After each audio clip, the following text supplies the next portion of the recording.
told your friend you're not okay, and tell me what. তোমার মনে যদি শান্তিই না থাকে তাহলে কিন্তু তোমার ওই পশ লাইফস্টাইল কখনোই তোমাকে শান্তি দিবে না। একটা মানুষের সব থেকে মেইন আর প্রধান জিনিস হচ্ছে মানসিক শান্তি।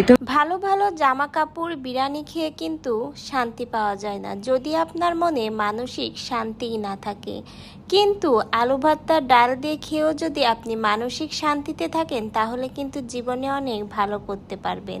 ঠিক এবার লাইভে এসে এই কথাগুলোই উদ্দেশ্য করে আহাদ ও তিশাকে বলল আখি। কষ্টের মাঝেই সুখ আছে, রাইট, কষ্টের মাঝেই সুখ আছে। তুমি যদি তোমার লাইফ স্টাইল যদি মানে খুব পশ থাকে কিন্তু তোমার মনে যদি শান্তিই না থাকে তাহলে কিন্তু তোমার ওই পশ লাইফ স্টাইল কখনোই তোমাকে শান্তি দিবে না। একটা মানুষের সব থেকে মেইন আর প্রধান জিনিস হচ্ছে মানসিক শান্তি।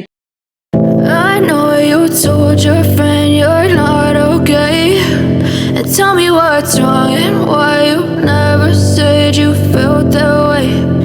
Guess you're trying to stay strong and fake a smile until I love. মানসিক শান্তিতে থাকো। তুমি যদি আলু ভর্তা ডাল দিয়েও ভাত খাও তাহলেও তোমার অনেক শান্তি লাগবে। সেই আলু ভর্তা খেয়ে তোমার এত পরিমাণ তুমি তৃপ্তি পাবা, তুমি সেটা পশ লাইফ স্টাইলে থেকে তুমি 3 বেলা বিরিয়ানি খেলেও সেটা পাবা না, ঠিক আছে?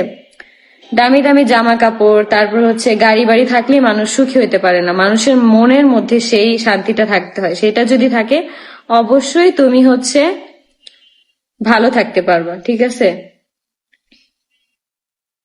যেমন এই যে আমার বাবার বাড়ির কথাই আমি বলি, আমাদের কিন্তু আহামরি কোনো টাকা পয়সা নেই, আমাদের কিন্তু পশ লাইফ স্টাইল নেই।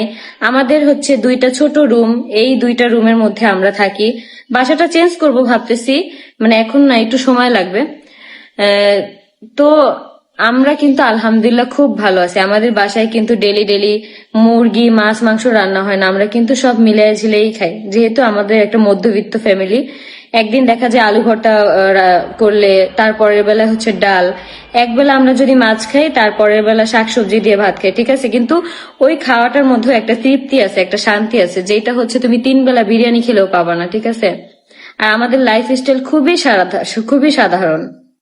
আমরা খুব সাধারণ ভাবে জীবনযাপন করি। আর আমি যত বড়ই হই না কেন, আল্লাহ আমাকে যত উপরে উঠাক, কিন্তু আমি সবসময় এরকমই থাকতে চাই। কারণ এই লাইফটার মধ্যে যে কি শান্তি একমাত্র যারা মধ্যবিত্ত শুধু তারাই জানো। তাদের হচ্ছে মধ্যবিত্তদের ফ্যামিলির মধ্যে হয়তো টাকা পয়সা নাই, মানে ওইরকম ইয়া নেই, কিন্তু খুব শান্তি আছে। ফ্যামিলির প্রত্যেকটা মেম্বারের সাথে তোমার বন্ডিং ভালো থাকবে, মানে যাই খাও অল্প খাও কিন্তু সবাই একসাথে মিলেমিশে খেলে সেই জিনিসটারই খুব বরকত হয়।